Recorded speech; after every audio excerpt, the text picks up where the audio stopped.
Hi guys, welcome back to the Morning Yorkshireman and welcome back to the Formula 1 room. That can only mean one thing: Formula 1 is about to begin again. I'm doing a full week of motorsport Formula 1 content for you, coming at you every single day of the week. Well, I say every single day, till Friday, then I'm having the weekend off to enjoy the racing, and then we're back on Monday with the Crawl Room, the first one of the season.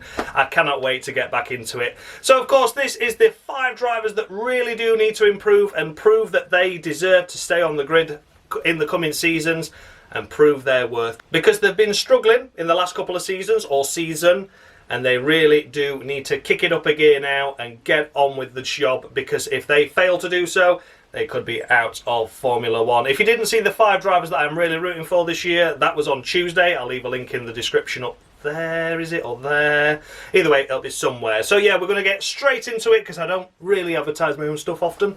But yeah, the first driver on this list that needs to improve this season is Nicholas Latifi. We're all surprised he stayed there, aren't we? I wasn't, I've got to be honest.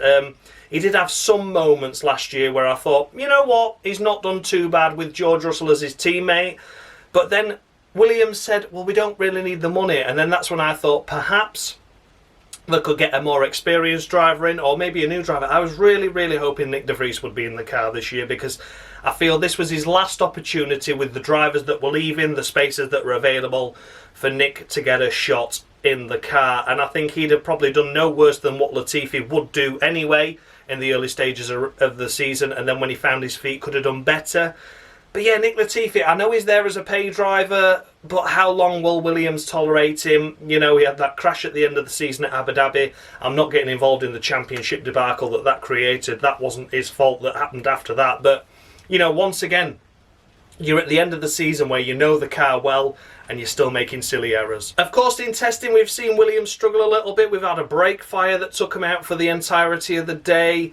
And not to mention, he's got Alex Albon as his teammate as well, who I do rate. I think he had the wrong end of the stick again with the Red Bull. He was given more time than Gasly, but I don't think he was still given a fair shot. So, you know, he's got Albon at the side of him, and you think if Albon comes in and immediately starts beating him after a year out of the sport, it's not going to be a good look for Nick, is it? So yeah, he really does need to deliver this year. If Williams are true to their word that they don't need the sponsorship money from Latifi, then if he doesn't deliver this year, I can expect him to not retain his seat for the following season. But we will remain to be seen. A long season ahead, a lot can happen.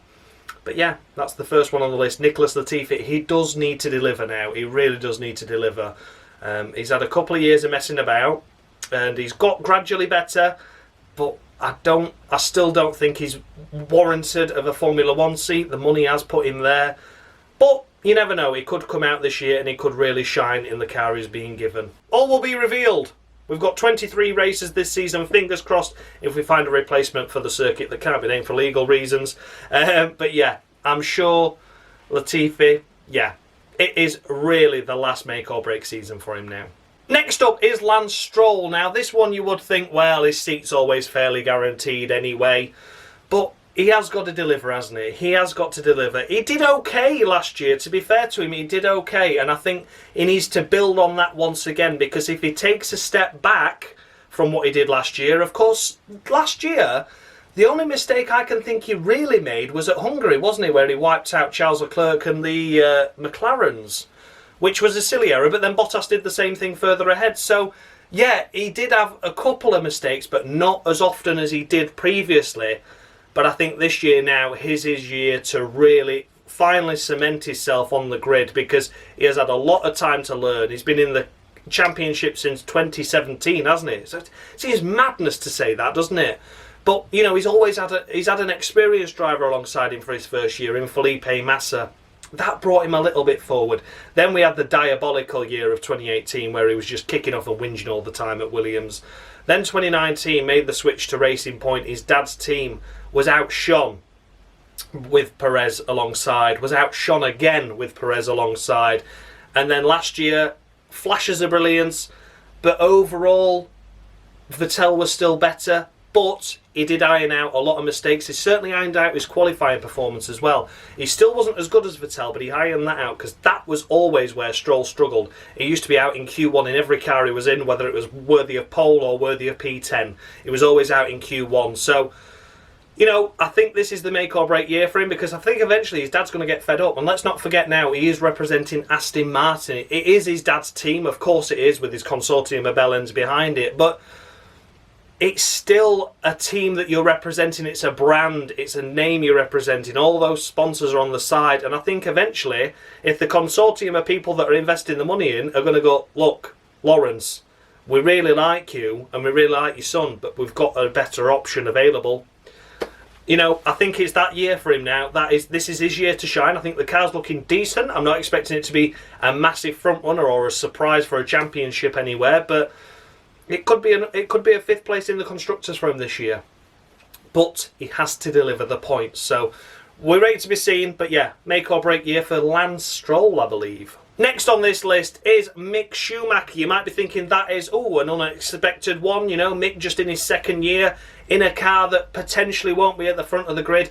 But this year's the big difference. He has got K-Mag alongside him now. Drafted in last minute, of course, with what is happening in the world. K-Mag is a really, really good benchmark for Mick. I don't doubt that at all. I think K-Mag will bring a lot to the table.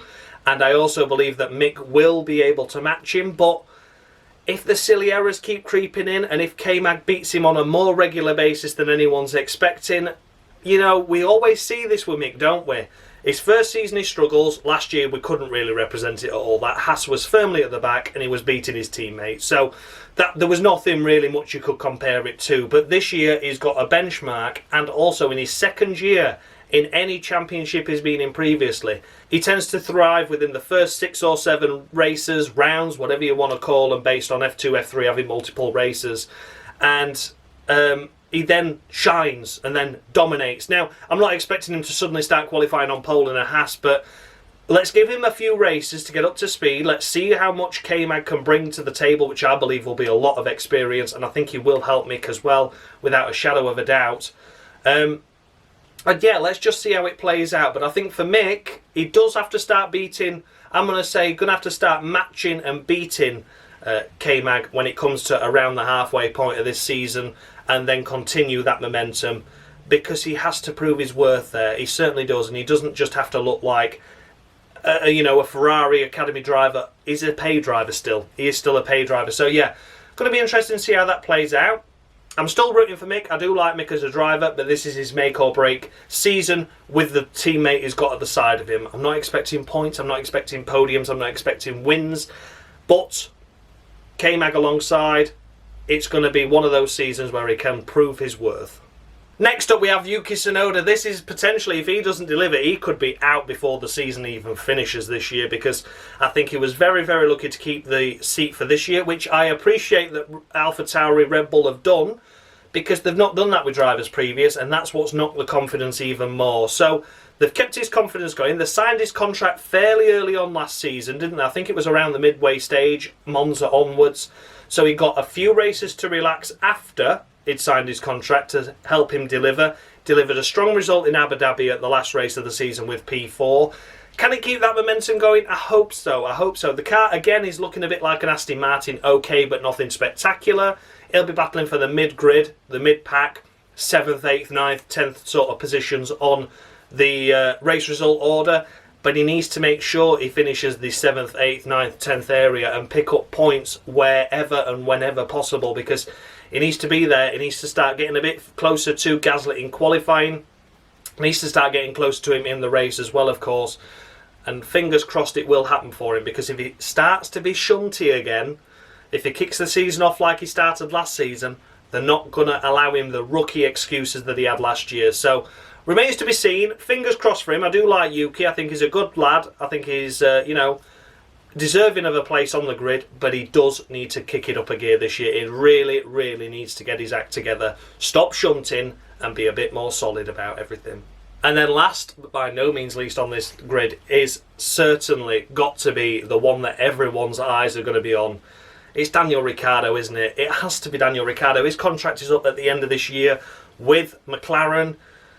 If he doesn't deliver, where could that put him? Could it be out of Formula 1? Do you reckon Gasly could get there? You know, it opens a lot of options for a lot of drivers if Ricciardo doesn't hit the ground running. Of course, he tested positive for the dreaded C word, so missed out on the Bahrain testing. Wish him all the best for that. Do I expect him to be as good as Lando in this first race? Absolutely not, based on the fact that Lando had a full 3 days of Bahrain testing. Ricciardo had none, but he's an experienced driver, isn't he? You know, we can't be holding too many excuses for him.